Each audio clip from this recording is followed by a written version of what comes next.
ये नाबालिग उम्र है, ये किशोरी अवस्था है, ना जाने कब क्या मोड़ ले ले। और ऐसा ही एक दुखद मोड़ पानीपत में देखने को मिला, जहां एक लड़की जो कि नेपाल की रहने वाली थी, 7-8 सालों से भारत में रह रही थी, पानीपत में रह रही थी। एक लड़के से वो जो है रिलेशन में थी, उससे प्यार करती थी।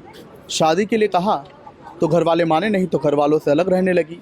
जानकारी है कि लड़का गैर धर्म का है, इसलिए घर वाले नहीं चाहते थे वो दोनों साथ रहें, लेकिन लड़की को ना गवारा था, ना मंजूर था, तभी वो अलग रहने लगी। 17 साल इसकी उम्र बताई गई है, नाबालिग है, किशोरी है, और फास्ट फूड, मोमो ये सब बनाकर वो अपना गुजर बसर कर रही थी।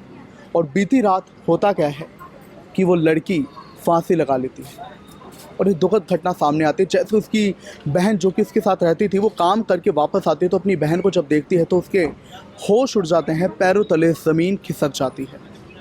फिलहाल लड़की को पानीपत के सिविल अस्पताल के शवगृह में लाया गया है, वहाँ उसका पोस्टमार्टम चल रहा है, मामला दर्ज कर लिया गया है। परिवार वालों की एक ही मांग है, इंसाफ हो। फिलहाल आपको सुनवाते हैं कि परिवार वाले क्या कुछ कह रहे हैं। मतलब डिटेल करे वो मार रखा है, फॉरवर्ड मार रखा है, इसका हमने न्याय चाहिए। तो मोबाइल में क्या बात हुई है, किस कारण से मरने का वो आई है, नौबत आई है, उसका हमें न्याय चाहिए।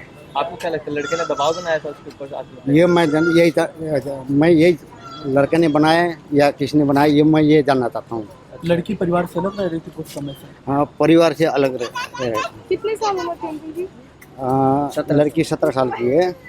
कब से चल रहा था? कब से इनका था अफेयर? कब से था अफेयर तो थोड़ा बहुत मेरे को जो पता लग गया था, जब मैंने उस टाइम समझा, मेरे बात समझाने के बाद उसके बाद मेरे बात को कड़वा लग गया, वो अलग रही है। 2 महीने अलग रही है ये। जो वो लड़का था वो पड़ोस का ही था, जानकारी में था आप लोगों की? मैंने सुनने में आया है कि वो लड़का गोवा नौकरी करता है। इनका मतलब कर कोई उस लड़के ने इनका पीछे, लड़की के पीछे कोई 2 लड़का पीछे लगा रखा था। कहाँ जाता है CID, कहाँ जाता है, कहाँ मतलब के खाता है, के करता है, ये CID लगाया। लगातार निगरानी भी रखते थे मतलब लड़की पे? निगरानी रख के उसको खबर देता था। लड़की क्या करती थी आप?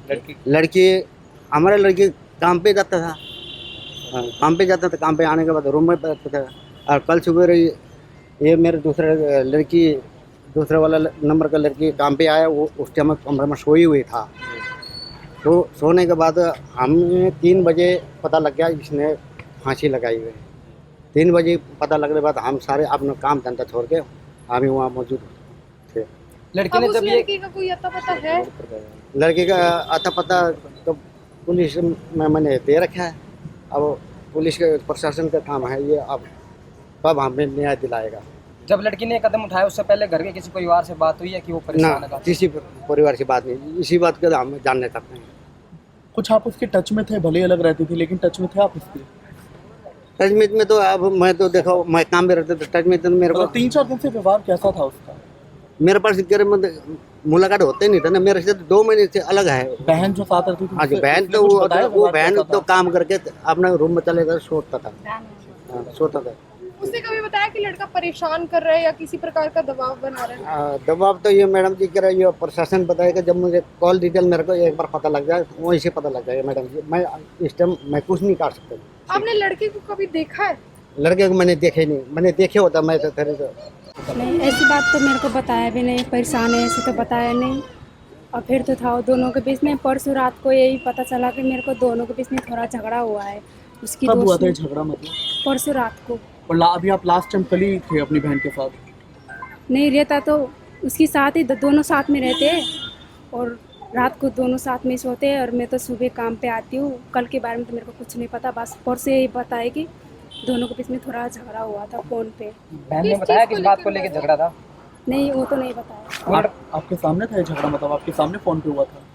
नहीं, उसकी दोस्त ने बताया था मेरे को। थोड़ी नाराज़ थी, मैंने बोला कि ये नाराज़ क्यों है। उसकी दोस्त ने बताया कि दोनों के बीच में थोड़ा झगड़ा हुआ है, बस इतना ही पता है मेरे को। तो लड़का कभी आता था रूम पे कभी? नहीं, वो तो यहाँ रहता नहीं है। कहाँ रहता है वो लड़का? गोवा में रहता है। कितने सालों से था ये मतलब रिलेशन? ये तो बहुत साल हो गया। कहाँ रहता था वो लड़का? वो गोवा में रहता गोवा रहता है वो लड़का। टच में कैसे आए? ऑनलाइन की वैसे कभी यहाँ पर आया हो? पहले यहाँ पे रहता था, वहाँ पे वो कृष्णा गार्डन पे रहता था। और उसके बाद वो गोवा में चला गया काम करने। तो परिवार के लोग जो लोग हैं क्या कर रहे हैं, छानबीन की अपील कर रहे हैं? हाँ जी। हाँ पढ़ लो। क्या मांगे आप? मैं तो यही चाहती हूँ कि उसको न्याय मिले। सामाजिक संस्था से हूँ जी र यहाँ संपूर्ण जितना भी प्रवासी मजदूर हो उनको कहीं न कहीं हर दिन ऐसे कांड होते रहता है र ज़्यादातर ये लड़का लड़की लिविंग टुगेदर में ज़्यादातर आत्महत्या है ना, पागलपन ऐसा चीज़हरू ज़्यादा ही हो रहा है। र इसमें मैं क्या कहना चाहता हूँ, जो कांड तो हो गया, हाँ जो कांड हो गया, इस कांड में हम इस प्रशासन को भी साथ में साथ लेके चलना चाहते हैं र प्रशासन को हम जो साथ देना है कानून रूप ये में अभी हो, ये वाला जो मामला हम हुआ, ये मामला क्या था? चाहना चाहते हैं। र ये मामला तो ये इन्होंने बता दिए, घर के सदस्यों ने बता दिए, ये लिविंग टुगेदर की समस्या में बता दिया है ना। इसमें जो यहाँ के प्रशासन हो छानबीन करे, जो प्रवासी मजदूर हो सामान्य व्यक्ति हुन् भनेर सामान्य व्यक्ति समझ के ये मामला को रफा दफा न करे, प्रशासन से सही छानबीन करे, ये हमारा उम्मीद है।